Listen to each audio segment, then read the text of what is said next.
pues vamos a iniciar. Les doy la bienvenida nuevamente a esta reunión, a este servicio. Y bueno, pues sí es necesario que hoy hagamos las cosas más rápido, porque hoy es un día pues especial para los mexicanos. Por primera vez en la historia tenemos esa oportunidad de ir a las urnas y escoger a los jueces, los magistrados, los ministros que van a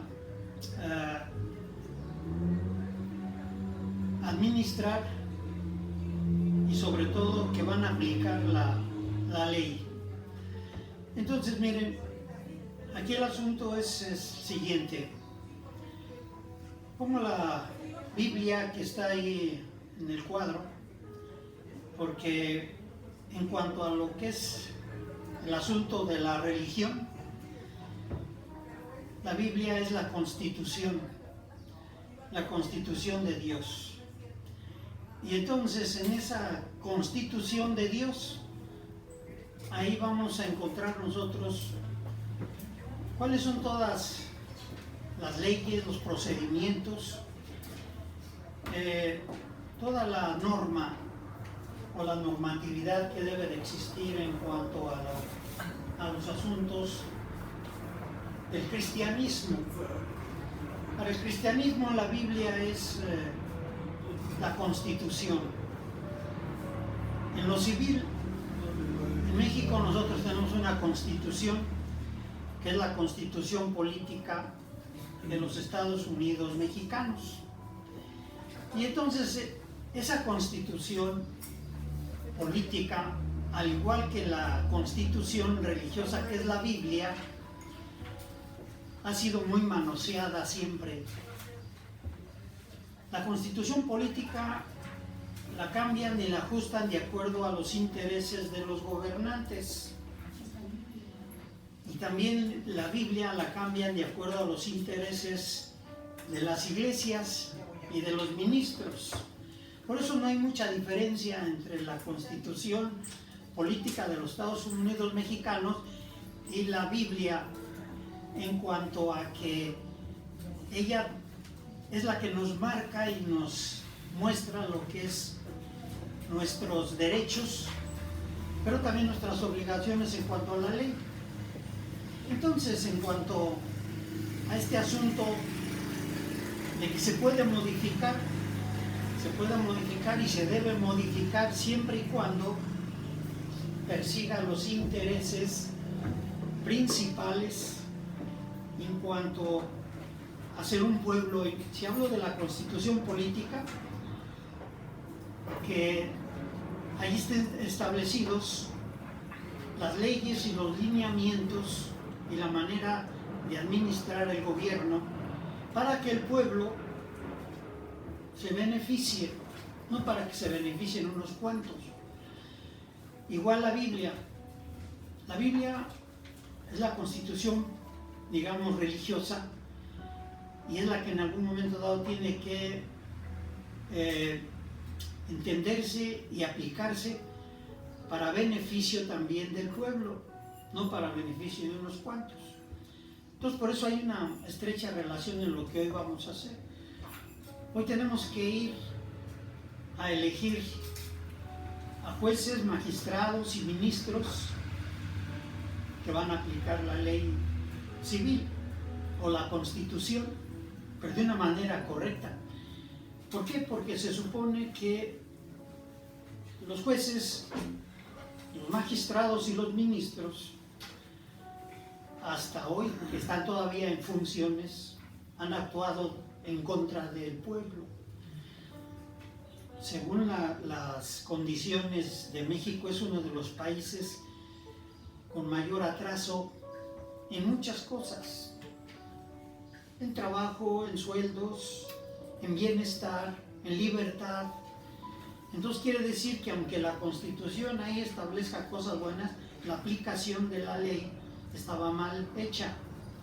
por parte de los jueces, de los ministros y de los magistrados. Me voy a la Biblia.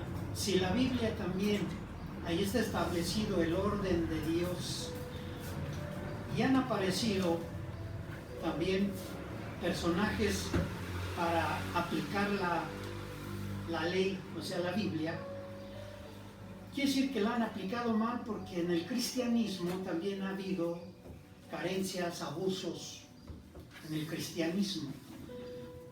Todo supuestamente que está establecido en la Biblia, pero igual que la constitución política, la manipulan y la manejan al antojo los que deciden, que son los ministros, los jueces, ¿sí? y los magistrados. Aquí quien manipula y quien maneja la Biblia pues son los sacerdotes, son los pastores, son los guías religiosos. En aquel tiempo había 3 grupos con los cuales manejaban lo que eran los escritos de Dios. Todavía no había Biblia en ese tiempo. Habían escritos sueltos y los conservaban en pergaminos. Todavía no había una Biblia así ordenada por capítulos y versículos. Entonces, pero ¿quién se encargaba de administrar esto? En el aspecto civil se encargaba un grupo que se llamaba el Sanedrín. El Sanedrín eran aquellos que vigilaban la aplicación de lo que eran los escritos, la Torá, lo que era el Talmud, todos los que eran los libros, para cumplir con esa obligación. Y el Sanedrín se componía más o menos, había un Sanedrín principal que era el más grande, y hablamos de 70 ancianos, por decir algo comparado, eran 70 jueces que dictaban las sentencias sobre las cosas de Israel.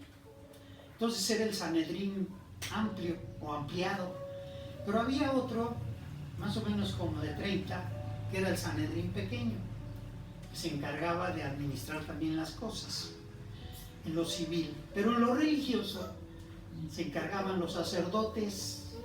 Hoy en el tiempo de los religiosos se encargan los pastores, los obispos, los padres, los líderes religiosos. Y entonces igual utilizan la Biblia de una manera para aplicar justicia, todo lo que se refiera al cristianismo, a las cosas de Dios. Pero repito, en cuanto a la aplicación de la Biblia, también hay manipuleo y hay manoseo al estar modificando y cambiando y aplicando ciertas cosas. Entonces es algo muy paradójico. ¿Por qué?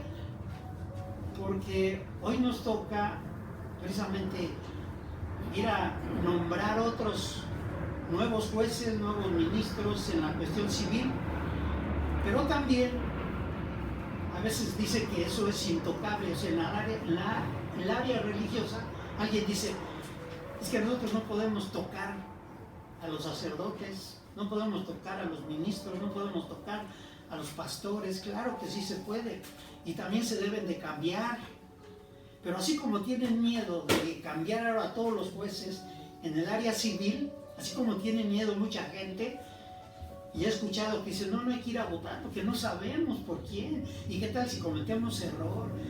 El asunto no es si acertamos o no acertamos, el asunto es que ya hay una ley que hay que cambiarlos, pero hay miles de personas aquí en la Ciudad de México o en el país que tienen miedo de ir precisamente a cambiarlos, porque nunca se había hecho. En el aspecto de la Biblia tienen miedo también de cambiar a pastores, a sacerdotes, a curas, a padres, a líderes religiosos. Tienen miedo mucha gente y dicen, no, pues si Dios los puso, que sea Dios el que los quite, ¿no? Eso lo tienen también que hacer las personas cuando sienten que están afectando sus derechos y su dignidad. Entonces, En este asunto es algo muy peculiar el que hoy, que la semana pasada nos tocó leer el Evangelio de Juan. El Evangelio de Juan es muy sui generis, o es muy especial. Le voy a decir por qué.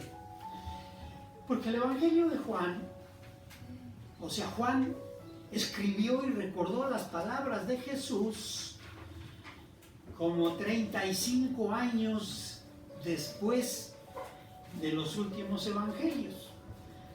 Los primeros 3 evangelios que hemos visto, que es Mateo, Lucas y Marcos, esos se escribieron más o menos en los años 55 y 60 de nuestra era. O sea, más o menos unos 20 años después de que Cristo ya había muerto. Entonces, cuando aparecen los 3 primeros evangelios, Mateo, Lucas y Marcos. Pero el de Juan es el que sigue inmediatamente. ¿Pero por qué lo metieron inmediatamente? Porque son cuestiones de asuntos religiosos. Y dijeron, aquí lo vamos a meter. Pero yo se los quiero explicar que ese evangelio ahí no debiera de estar. Este evangelio es el último, propiamente, que debería tener la Biblia. Casi el último. Y por eso se distorsionan las cosas. Pero yo les voy a explicar de esta manera. En el tiempo en el que Juan también anduvo con Jesús, tendría unos 20, 25 años. Era joven supuestamente, Juan. Pero cuando empieza la persecución de todos los apóstoles y los cristianos, y son esparcidos en toda esa región, Juan también se pierde. Y de Juan ya no se supo nada. A pesar de que era uno, se puede decir, entre comillas, de los consentidos de Jesús. ¿Sí? Porque dice que él se recostaba en el hombro del Señor y le platicaba. Pero se pierde durante 30 años Juan.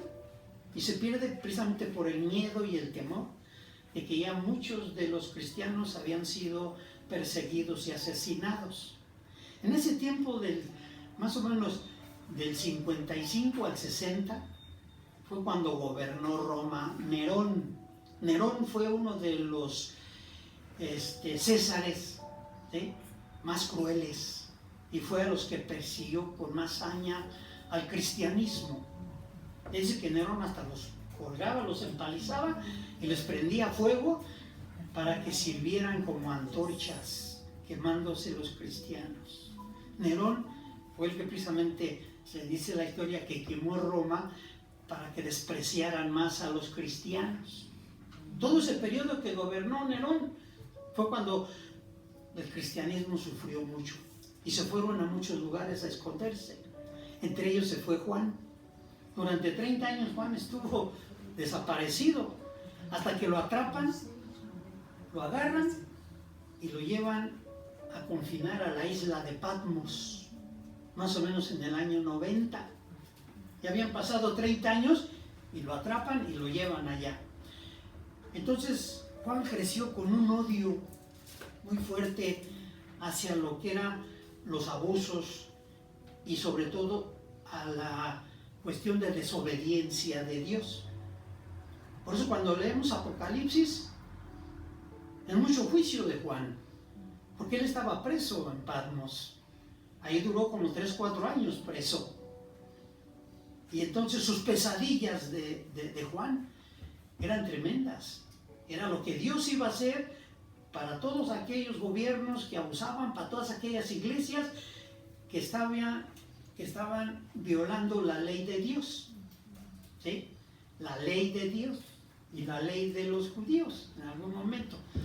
Pero cuando sale ya de la isla de Patmos Juan, entonces es transformado y cambiado. Es como si hubiera tenido un encuentro con Jesús, así como Saulo de Tarso lo tuvo. Y dice que cuando tiene un encuentro con Jesús, es cuando entonces la persona puede entender realmente lo que significa la diferencia entre aplicar la ley, como lo hacía Saulo de Tarso, aplicar la ley y quien no la cumplía los mataban, y aplicar la gracia y el amor. Hasta ahí fue cuando entendió Juan, cuando ya salió de la isla de Patmos y se fue a Éfeso. Luego pasando el estrecho de mar que lo separaba de la isla de Patmos a Éfeso. Ahí fue cuando Juan tuvo el encuentro verdadero con Jesús, y ahí es cuando escribe su evangelio, y ahí es cuando en sus escritos es lo opuesto a lo que él había escrito en Revelación o en Apocalipsis: condenas, juicio, destrucción. Entonces ahí es cuando cambia. Por eso hay que entender este cambio del cuarto evangelio, que no es ahí, sino que ahí lo metieron, pero hay que darle la interpretación correcta, sino que ya fue una transformación y un cambio de Juan cuando se acuerda verdaderamente de lo que significaba la palabra de Dios. ¿Sí? Por eso quiero aclarar esto, porque a veces nosotros no relacionamos lo que sucede en las personas, y las personas cambian, y las personas son transformadas por la palabra de Dios. Juan en Apocalipsis todavía no era transformado, él seguía con la ley de una manera muy drástica y muy cruel hacia todos aquellos que no la cumplieran. O sea, la desobediencia hacia Dios era condenación y era digno de muerte todas aquellas personas que desobedecieran. Cosa que hasta la fecha todavía se predica en muchas iglesias. Si no cumples con la ley, entonces ese es el juicio y el castigo de Dios que vas a tener. ¿Va? Entonces quiere decir que este asunto de la legislación de Dios, que es la Biblia, la aplican también a su modo muchos pastores, muchos sacerdotes, muchos padres, muchos obispos, hasta el Papa mismo. Hasta el Papa mismo. Y no quiere decir que no sepa, sí lo sabe, pero sabe que cuando se aplica correctamente va a afectar muchos intereses. La Biblia mal aplicada, ¿sí?, se benefician muchos intereses de muchas iglesias. Por eso la conservan así. Pero cuando alguien va y dice esto es necesario cambiarlo, es cuando se enfrenta realmente a una situación difícil que no todos la aceptan, ni todos se arriesgan. ¿Ah? Entonces voy a comentar algo sencillo y rápido de lo que Juan realmente cambió después de 35 años en su evangelio. Miren entonces, aquí el primer punto, vamos a ver capítulo 1 del evangelio de Juan, o del evangelio según San Juan. El evangelio según San Juan, en el capítulo 1, en el versículo 14 al 17. Esta es la clave, son las palabras que Juan dice haciendo a un lado las palabras de Jesús, porque la mayoría usa las palabras de Jesús y las replica, pero en ocasiones algunos apóstoles, algunos siervos de Dios utilizan otras palabras, pero que son respaldadas precisamente por la enseñanza ya de Jesús. ¿Sí? Por eso a veces dicen, pero esto no lo dijo Jesús. Sí, pero lo dijo un discípulo de Jesús y tiene tanta autoridad como Jesús mismo. ¿Sí? Por eso cuando nosotros nos paramos aquí, tenemos que saber que el que se para aquí y que dice que es ministro de Dios, y que si tiene registro o no tiene registro civil y todo eso, es otro asunto. Pero el que se pare aquí y que diga, vamos a hablar de una cita bíblica o de un texto o de una palabra de Dios, ese tiene que realmente estar consciente de que lo que diga puede traer vida o puede traer muerte. A veces espiritual y a veces física. Por eso hay una gran responsabilidad. Bien. Entonces dice aquí el apóstol Juan, dice el versículo 14 al 17, aquel que es la palabra se hizo hombre y vivió entre nosotros, lleno de amor y verdad. Y hemos visto su gloria, la gloria que como Hijo único recibió del Padre. Juan dio testimonio de él diciendo: este es aquel a quien yo me refería cuando dije que el que viene después de mí es más importante que yo, porque existía antes que yo. De sus grandes riquezas, todos hemos recibido bendición tras bendición. La ley fue dada por medio de Moisés. El amor y la verdad se han hecho realidad por medio de Jesucristo. Esta palabra, esta es la que transforma y cambia todo lo que es una enseñanza religiosa, una enseñanza legalista, una enseñanza en que la Biblia realmente empieza a dársele otro enfoque cuando se entiende estas palabras, ¿sí? La ley fue dada por Moisés. El amor y la verdad se han hecho realidad por medio de Jesucristo.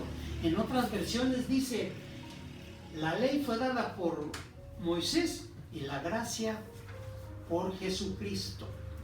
En unas versiones le llama gracia y en esta versión le llama el amor y la verdad de Jesucristo. Vienen por medio de él. Y el amor y la verdad no es otra cosa más que el humanismo. O sea, la ley viene por Moisés y el humanismo viene por Jesucristo. Por eso es que para nosotros el humanismo tiene un peso, pero enorme. Y todo lo que no venga en cuanto al amor y la verdad dentro de la Biblia, quiere decir que fue manoseada y fue manipulada. Y además así se enseña. Por eso, yo hablo a personas que realmente puedan tener ese pensamiento y esa reflexión de decir: realmente lo que yo estoy leyendo lo leí por años y me lo enseñaron por años, pero esto no es el amor y la verdad de Jesucristo. Esta sigue siendo la ley de Moisés, que mata, que condena, que castiga. Y eso es a lo que Juan se dedicó después de haber salido de la isla de Patmos, se dedicó a cuestionar. Juan es el que más cuestiona ya ahora a la ley judía, porque le entró ya esa necesidad de hablar del amor y la verdad, o sea, del humanismo de Jesús. Entonces aquí yo voy a mencionar nada más una serie de cosas que Juan capta de Jesús y es la que él escribe en su evangelio. Entonces, en el evangelio de Juan hay que sentir esas palabras de Jesús dichas por medio de Juan, del apóstol Juan. Si no somos capaces de entenderla,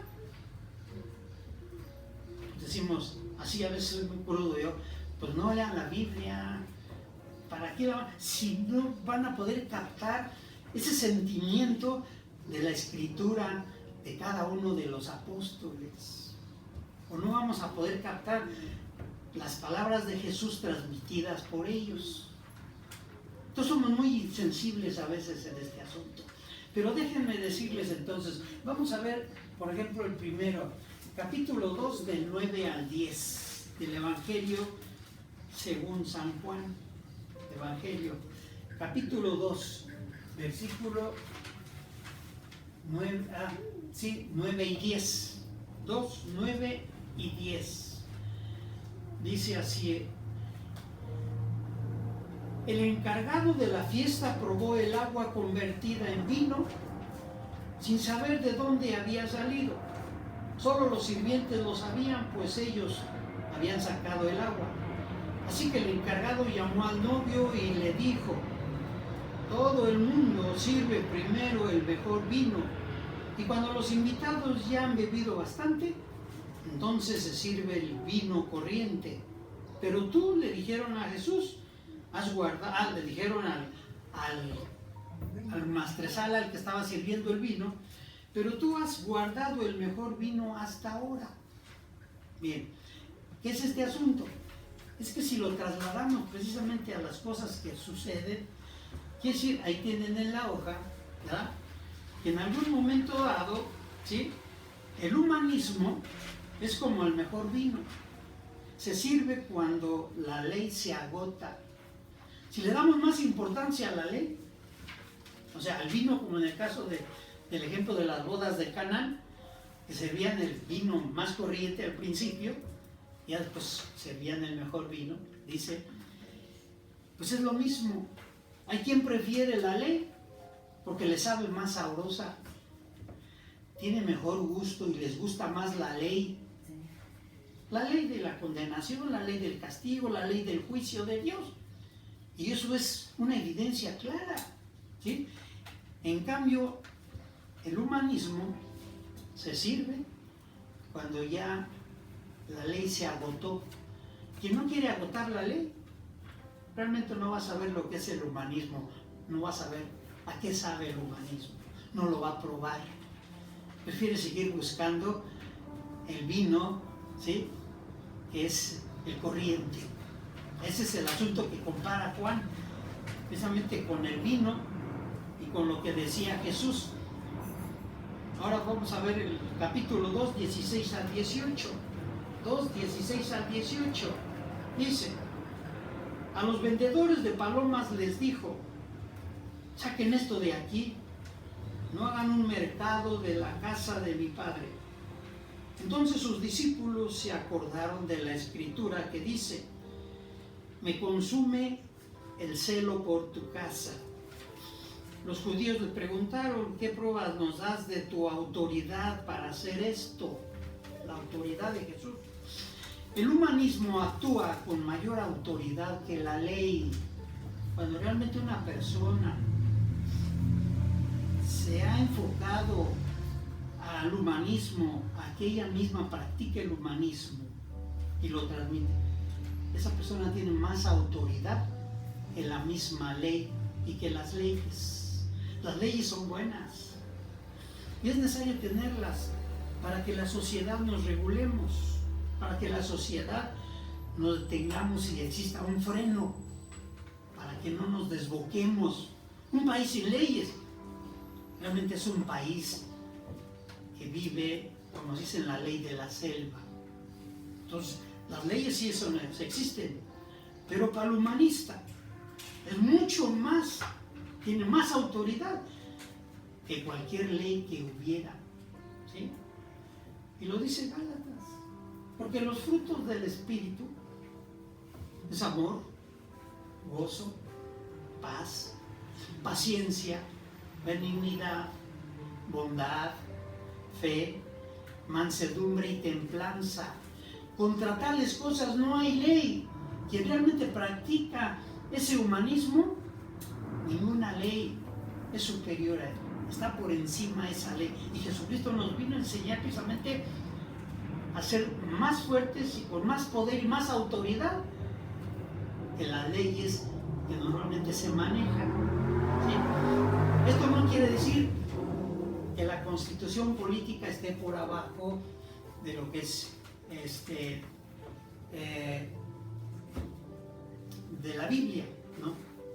Esto quiere decir que cada quien en su orden y de acuerdo a las reglas y a las normas de México, la Biblia no puede estar por encima obligando a que la Constitución se ajuste a cuestiones religiosas, no. Yo me refiero a que la autoridad, cuando uno es humanista, tiene más autoridad que otras personas. No porque las leyes en algún momento dado tengan que ser, la ley de la Biblia tenga que ser más autoritario, más fuerte que la Constitución, no. La Constitución es la que gobierna. En el aspecto religioso, la ley tiene su autoridad, pero esa autoridad no es mayor que la Constitución. ¿Ah? Cada quien tiene que saber, y hay quien hace a un lado la Constitución y quiere poner la Biblia por encima de la Constitución. Es cuando llamamos que son países, ¿sí?, confesionales o teocráticos, ¿sí?, fundamentalistas, que se apoyan en su libro sagrado para que se gobierne su país, y es cuando se gobierna mal. ¿Va? Paso al tercero. Capítulo 3, 27 al 30. Son algunos nada más de los conceptos en cuanto a lo que es el humanismo y lo que es la ley, cómo se va a ir sustituyendo. Capítulo 3 del versículo 27 al 30 dice: Juan les dijo: nadie puede tener nada si Dios no se lo da.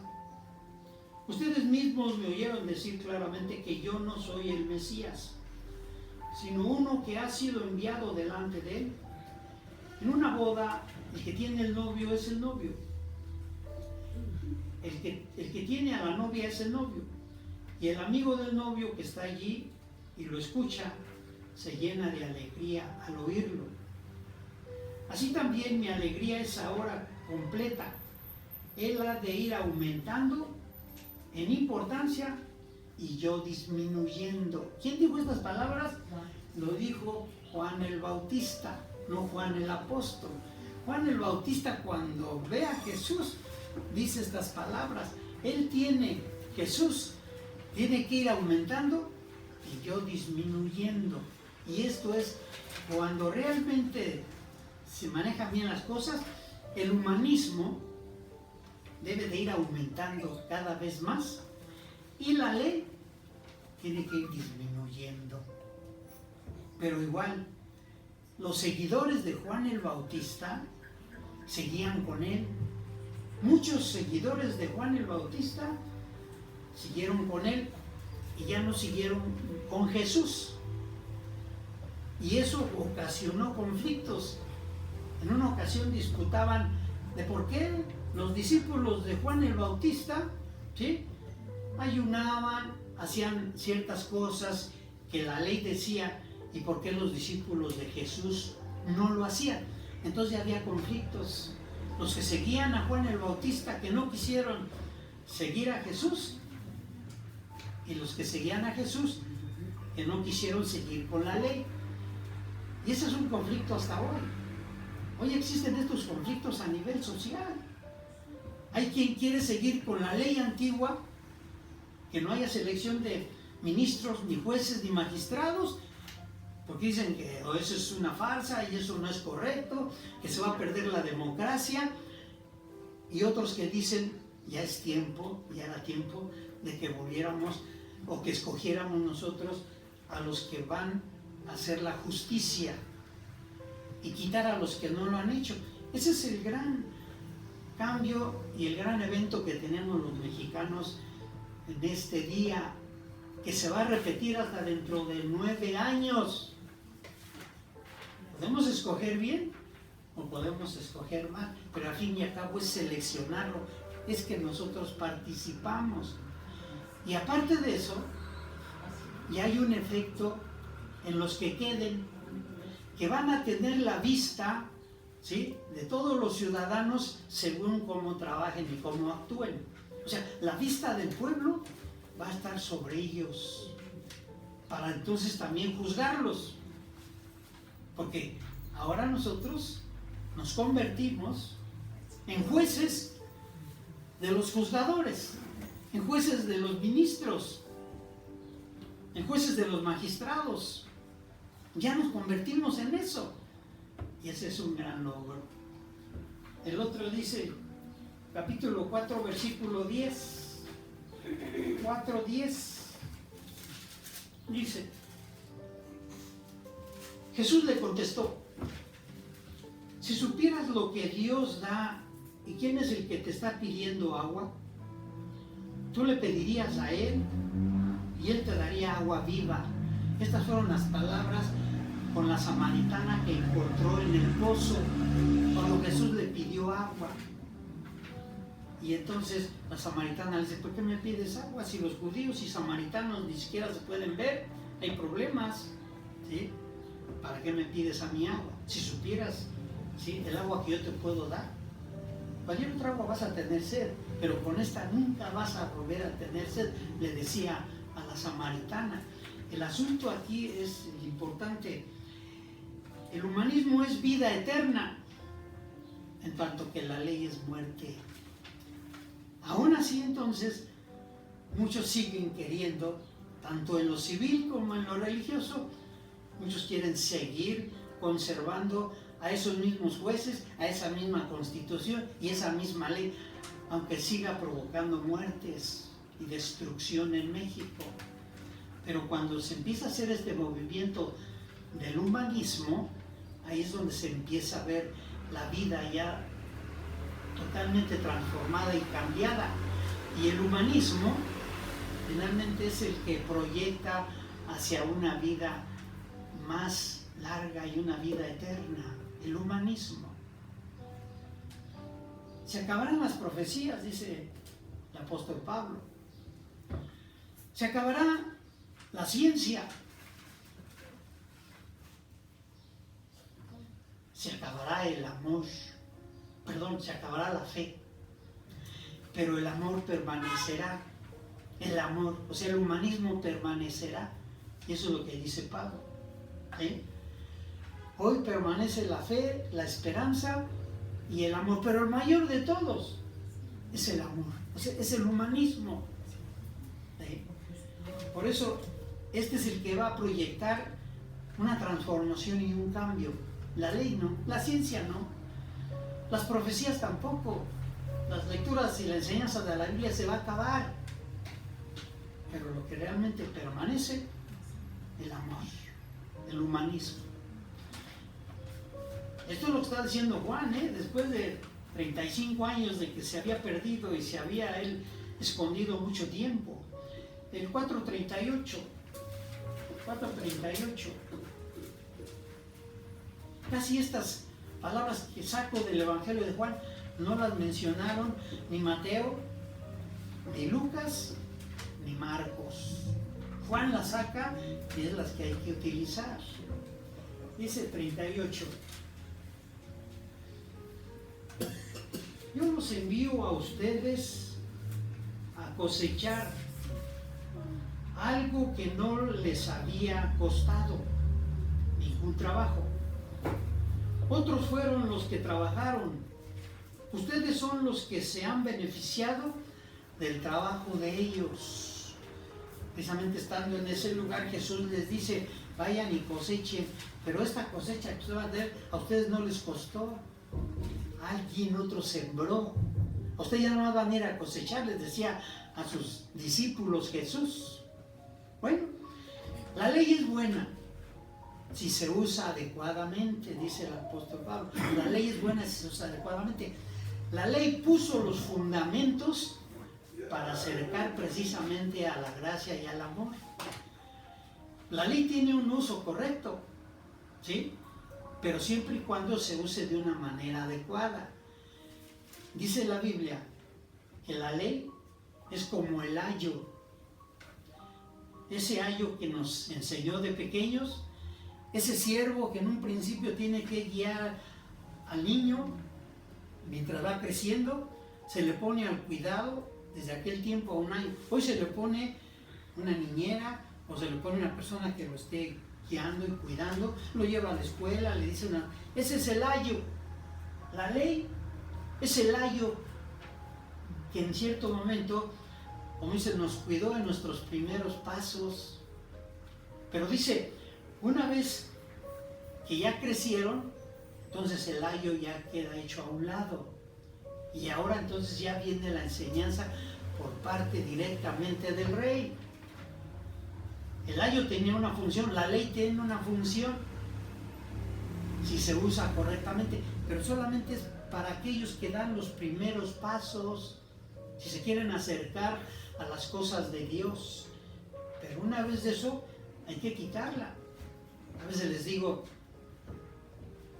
la Biblia es como una andadera que cuando el niño nace, para que empiece a caminar, pues los padres le buscamos un apoyo y una ayuda, pues le compramos una andadera o un columpio para que se mueva y poco a poco vaya aprendiendo a dar sus pasos. La andadera es para eso.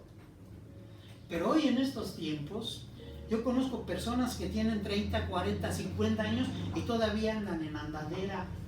en una andadera para que no se caigan. No es una andadera porque al momento tengan alguna limitación, sino porque en su pensamiento necesitan todavía la ley para poder realmente sentirse seguros de que están cerca de Dios.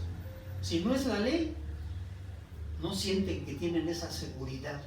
Es como a esa edad todavía quisieran andar caminando sobre una andadera, apenas dando sus primeros pasos.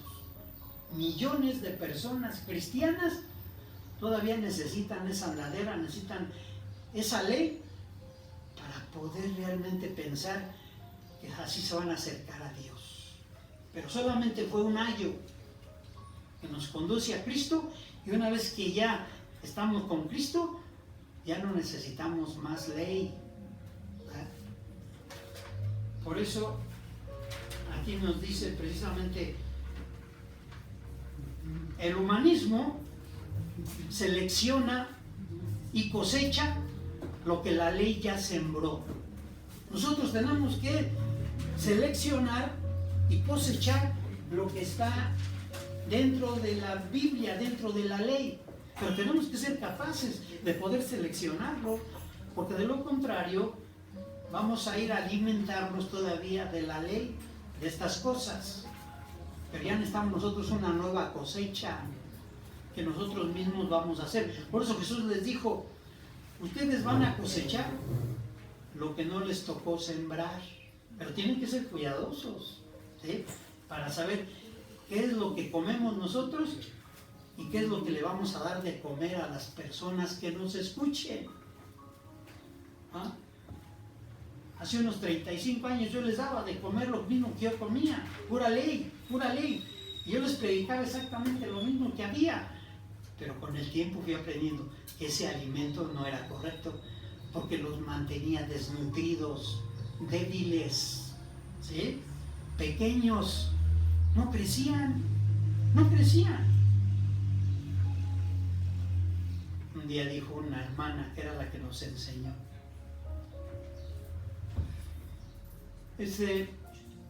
a ver, hay algunas preguntas de lo que acabo de explicar, decía la hermana. Entonces un hermano de los mismos, que tenían el mismo tiempo que nosotros, dice, sí, yo, hermana, ¿por qué no nos vuelve a explicar este tema? Porque no lo entiendo. Y ya teníamos como unos 10 o 12 años. Y que les volteaba la hermana enojada y molesta, dice, usted no ha crecido nada, dice, todavía quiere que le explique, ¿sí?, enseñanzas de niños. Entonces, ¿a qué viene? Tiene usted que ir aprendiendo y creciendo. Ya no le voy a volver a explicar eso. Yo sentí feo, ¿no? Porque la hermana era muy dura en ese sentido. Pero esa es la verdad. Hay que saber qué es lo que vamos a tomar aquí para que nos alimentemos nosotros como ministros de Dios, y qué es lo que vamos a darles a ustedes como alimento.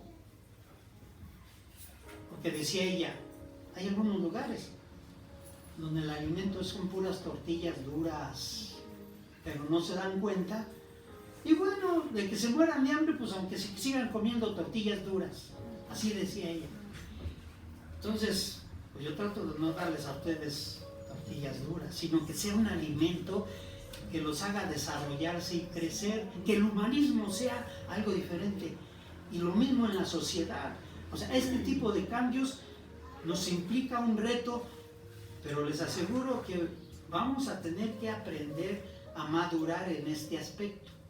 En primer lugar, ya el mundo está reconociendo, y es una gran ventaja, el mundo está reconociendo a México como el primer país en el mundo que se atreve a dar este paso de estar votando y seleccionando a los jueces, escogiéndolos.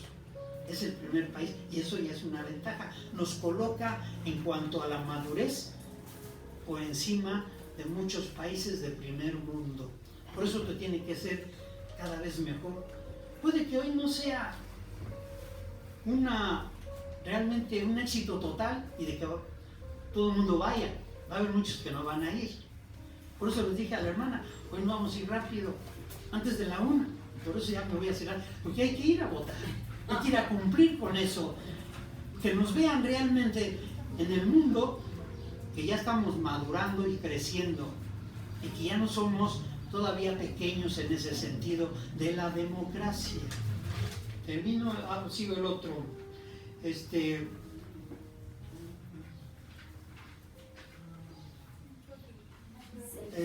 Capítulo 6, versículo 9, me voy a brincar algunos, 6:9, 6:9, dice: he aquí, hay un niño que tiene 5 panes de cebada y 2 pescados. ¿Pero qué es esto para tanta gente? Eso es cuando Jesús predicaba y se juntaban 10,000, 15,000 personas a escucharlo, y de repente se preocupaba porque no había qué comer. Entonces por ahí les preguntaba a los apóstoles: ¿traen algo de comer? Pues no traemos nada, pero aquí hay un niño que tiene 5 panes de cebada y 2 pescados. Entonces Jesús hacía el milagro. Eso del milagro lo pongo entre comillas, porque ya se los he explicado muchas veces. Las cosas sobrenaturales hay que realmente interpretarlas y analizarlas correctamente, porque a veces son cosas que son simbolismos para darnos ejemplos de algunas cosas. Y en especial en esas reuniones de Jesús, en donde se multiplicaba y sobraban las cosas, era cuando en el humanismo se entiende que cuando uno puede dejarle su ración a otro, pues hay que dejársela. Porque en la vida a veces hay personas más hambrientas y más necesitadas que nosotros. Y nosotros decimos: pues vamos al banquete y aparece esto, y yo también como. Pero cuando Jesús enseñó a que del humanismo, cuando faltan las cosas, uno se puede quedar realmente y decir: no, yo no, pásaselo mejor al otro, pásaselo al otro. Y entonces resulta de que a veces ya nadie quería comer, porque decía Jesús, se lo decía precisamente a los apóstoles, dijeron: ¿cómo ya no tienes hambre? Si por eso fuimos a comprar alimento para que comieras. Jesús dijo: mi alimento es hacer la voluntad de mi Padre. El humanista se queda sin comer, no un día, 2, 3, 4, para compartir lo que a él le tocaba con los que en algún momento dado tienen más necesidad. Por eso en este asunto dice,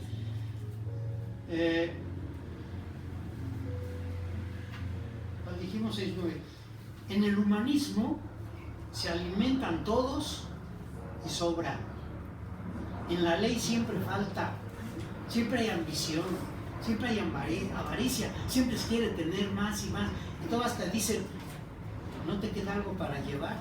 Entonces, ponme esto para llevar y esto porque todavía quiero yo más. No, es que entender el humanismo es entender las nuevas leyes que existen, pero sobre todo los nuevos jueces que van a aplicar precisamente la Constitución o la Biblia. Y mientras no se le cambie a estos sacerdotes, a estos pastores, a estos obispos, a estos líderes religiosos, siempre va a haber escasez y nunca va a haber una apoyo y una ayuda a los más necesitados. 6:28. Le preguntaron a Jesús: ¿qué debemos hacer para realizar la obra que Dios quiere que hagamos? ¿Qué debemos hacer? Le preguntaban. ¿Quieres que hagamos obras? Tú dices: ¿qué debemos hacer? ¿Sí? Y entonces aquí dice en el humanismo se hacen obras, ¿sí? ¿Qué obras debemos hacer? En el humanismo se hacen obras. ¿Qué necesito yo hacer para que realmente yo pueda tener ese acercamiento contigo? En el humanismo, Pero lo que es en la religión o en la ley, solo es cuestión de fe. Piensan que con la fe ya es suficiente, las obras no. Y Pablo decía, la fe sin obras está muerta. Tú puedes tener mucha fe, pero si no haces obras, de nada te sirve. Muéstrame, le decía Pablo, muéstrame tu fe sin tus obras, y yo te voy a mostrar mi fe por mis obras que yo hago. El humanismo hace obras. ¿Qué obras se necesitan? ¿Qué obras se necesitan en tal lugar, en tal ciudad, en tal colonia, en tales cosas? ¿Qué obras necesito hacer? Ese es el humanismo que tiene que hacer, para mejorar la condición y el ambiente adecuado de los ciudadanos. El último, me voy a brincar hasta el último, 9:20. Los otros, ustedes lo pueden leer, ya tienen ahí la cita bíblica, pero nada más me brinco hasta el último, capítulo 9, versículo 20 del Evangelio de Juan. Capítulo 9, versículo 20 dice: sus padres contestaron, sabemos que este es nuestro hijo y que nació ciego, pero no sabemos cómo es que ahora puede ver, ni tampoco sabemos quién le dio la vista. Pregúntenselo a él, ya es mayor de edad, y él mismo puede darles la razón. Cuando cura Jesucristo a un ciego, que hace lodo y se lo pone en los ojos y devuelve la vista, entonces los escribas y los fariseos, que eran los que administraban también la ley de ese tiempo, se enojaban. ¿Por qué? Pues porque Jesús hacía curaciones, ¿verdad?, en día en que no hacía. Y entonces les inquietó mucho que Jesús haya devuelto la vista a un ciego. Y lo mandan llamar a sus padres. A lo mejor nos está engañando le decían a Jesús, que está engañando a la gente, está engañador. Pero ustedes son sus padres, díganos si efectivamente nació ciego o no. Y sus padres le dicen que nació ciego, sí, nosotros sabemos que nació ciego, pero cómo recobró la vista no sabemos, quién la devolvió. Pregúntenle a él. Él ya está grande, ya tiene mayoría de edad para que les responda. El humanista tiene que ser capaz de responder con sabiduría y con entendimiento lo que realmente está haciendo. Si no entiende y no se transforma y no cambia las cosas, quiere decir que entonces la ley es lo que lo manipula y está sometido a la ley y a las obligaciones de la ley. ¿Sí? Y este cambio y este ejemplo nos dice precisamente que las cosas que se transforman y que se cambian, tienen uno que hacerlas conscientes y con madurez.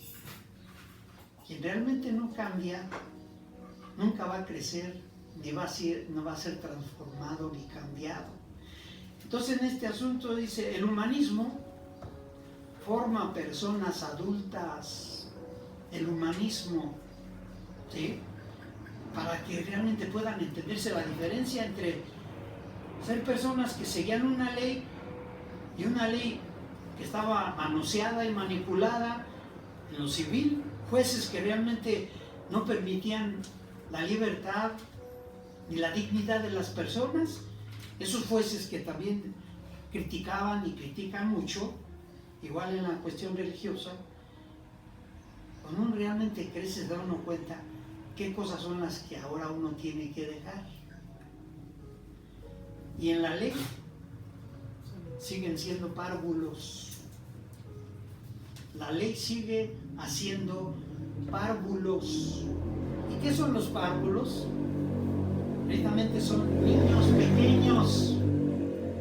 Todos aquellos y todas aquellas que son enseñadas con la ley, que sigue la ley, que los mismos que dirigen, que hacen las leyes y que hacen los cambios religiosas y también civiles, es para que a los niños se les siga manipulando y diciendo cómo tienen que vivir y obligados a que lo hagan, porque eso es lo que dice la ley, eso es lo que dice la Constitución, eso es lo que dice la Biblia. Pero si la Constitución está mal, entonces tiene que haber alguien que diga, esta la vamos a cambiar, y la vamos a cambiar, y la han cambiado muchos, para beneficio de la mayoría, no para beneficio de unos cuantos. Ese es el cambio que nosotros tenemos que hacer. Nosotros estamos pasando de ser párvulos o parvulitos, ¿sí?, niños de pecho, que la ley todavía nos manipule y nos diga, y los jueces digan que así dice, sí, pero tú estás equivocado, porque esa ley la estás manipulando o la estás usando para una ventaja personal, por eso viene la corrupción. En la iglesia también hay corrupción. En la iglesia manipulan las citas bíblicas, ¿sí? Pero por eso a veces les digo, sin temor a equivocarme, así como tengo 40 años, 45 de conocer las cosas, Dios, y cómo las he ido observando y viendo, el 80% de 3.500 millones de cristianos en el mundo. ¿Cuánto es el 80% de 3.500 millones? Vamos a pensar que sea 8 por 3, 24. 2.500 millones de personas que dicen que son cristianas en todos los países del mundo son párvulos. Se someten bajo la ley, se someten bajo las ordenanzas de los que juzgan la Biblia, de los que aplican mal cada uno de los textos y de las citas bíblicas. Se someten a ese tipo de jueces, y por eso el mundo está como está. En cambio aquí le dice este ejemplo, los padres, que por qué recibió la vista, no sabemos quién se la dio, pregúntenle ustedes a él. Nosotros como padres, ¿por qué vamos a seguir metiéndonos en los asuntos si él ya es mayor de edad? Así debiéramos de ser todos. ¿Por qué crees tú en la ley?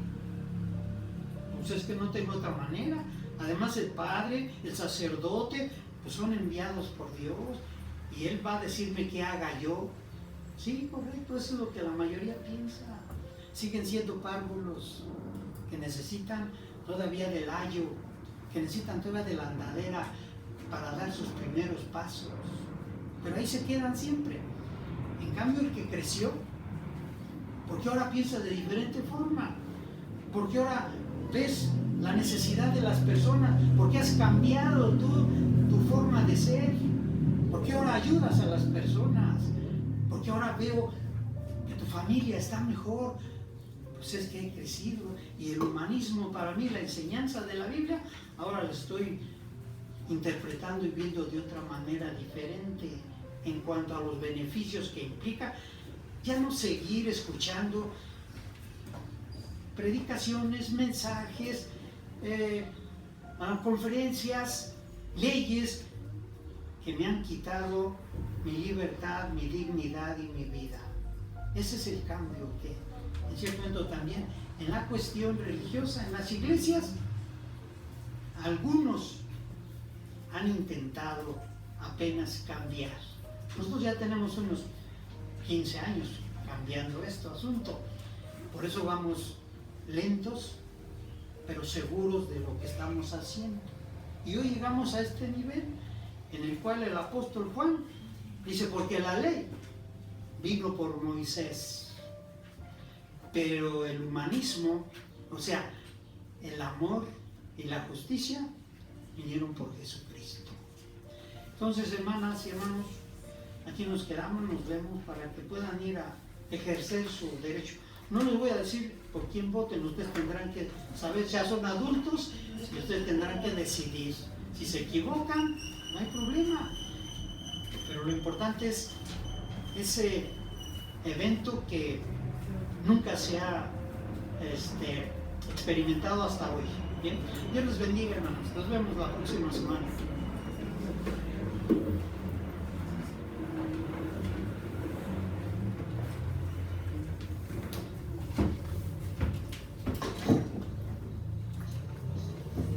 Bien, hermanos, vamos a hacer una oración que la hermana Tere nos pide, porque su hermana cumpleaños.